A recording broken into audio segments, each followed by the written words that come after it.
14 صدی گزر چکا ہے، یہ 14 صدی اور کچھ سال ہو چکا ہے، جو کہ حضور نے 14 صدی تک کے بیان کر دیا تھا کہ اس کے بیچ میں ہی ہر معاملہ ہو جائے گا، ہر چیز کا نشانی بیان کر دیا تھا، اور وہ ہو رہا ہے، لیکن لوگ باغ ماننے پہ تیار نہیں ہیں۔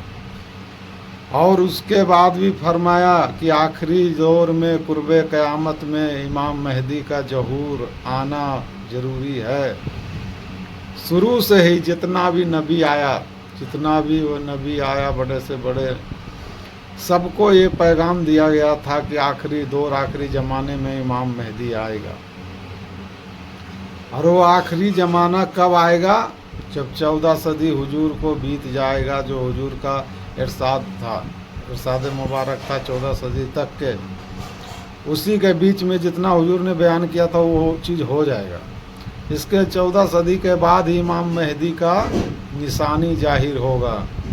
ایسا نہیں ہے کہ ڈائریکٹ امام مہدی آسمان سے اتر جائے گا اور لوگوں کو کہے گا ہم امام مہدی ہے، مان لو، پہچان لو۔ امام مہدی بتائے گا نہیں کسی کو، اور اپنے آپ اعلان نہیں کرے گا ہم امام مہدی ہے۔ امام مہدی کو پہچاننے پڑے گا، اس کے لیے علم ضروری ہے۔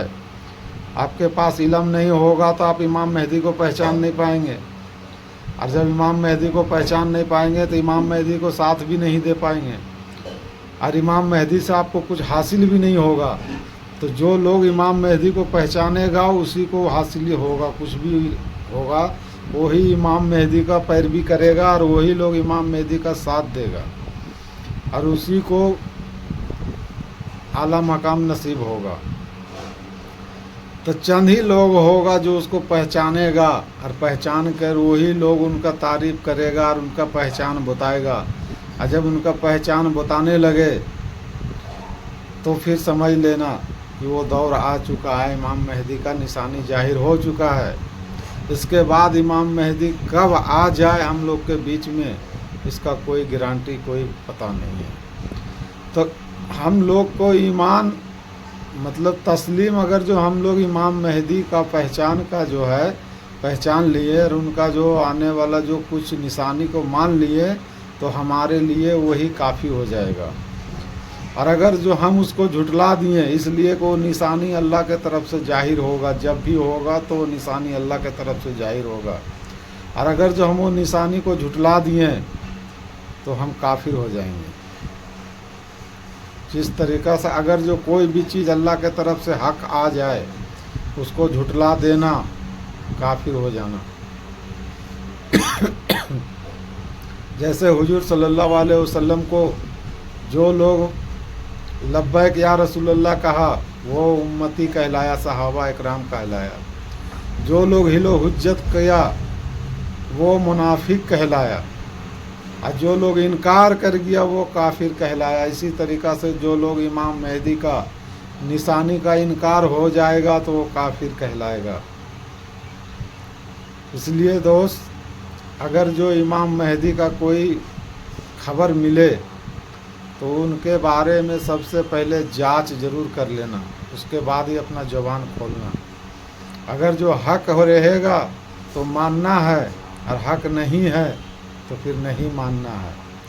اس لیے کہ دجال بھی آئے گا تو وہ بھی امام مہدی کا ہی دعویٰ کرے گا۔ دجال بھی ہوگا تو وہ بھی اپنے آپ کو امام مہدی کہے گا۔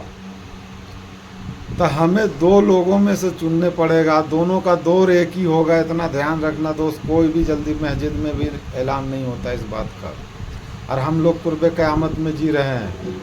امام مہدی بھی جب آئے گا تو اسی دور میں جو ہے دجال بھی ہوگا، اور وہ بھی امام مہدی کا ہی دعویٰ کرے گا۔ تبھی تو مسلمان کا جو علماء رہے گا، عالم رہے گا، مولوی رہے گا، حدیث کے مطابق جو ہے کہ مسلمانوں میں سے 70,000 علماء دجال کے ہاتھ پر بیعت کرے گا۔ جب اس کو کیوں کرے گا؟ اس کو امام مہدی مانے گا، علماء کرے گا، 70,000 علماء دجال کے ہاتھ پہ بیعت کرے گا امام مہدی سمجھ کر۔ اب بتاؤ کہ جب 70,000 علماء جب امام مہدی کے سمجھ کر دجال کے ہاتھ پہ بیعت کر لے گا تو اس کا ماننے والا جو ہوگا وہ کتنا ہوگا اس عالم مولوی کا؟ وہ سب اس کے ساتھ ہو جائے گا، دجال کے ساتھ۔ لیکن جس کے سینے میں نور اور ایمان ہوگا وہ خود بخود امام مہدی کی طرف کھینچا ہوا جائے گا۔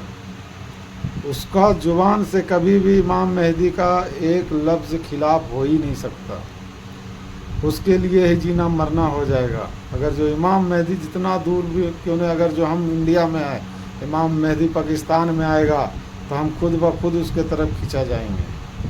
دوست آج کے لیے ویڈیو لمبا ہو رہا ہے، اگر جو پسند آئے گا تو لائک اور شیئر ضرور کرنا۔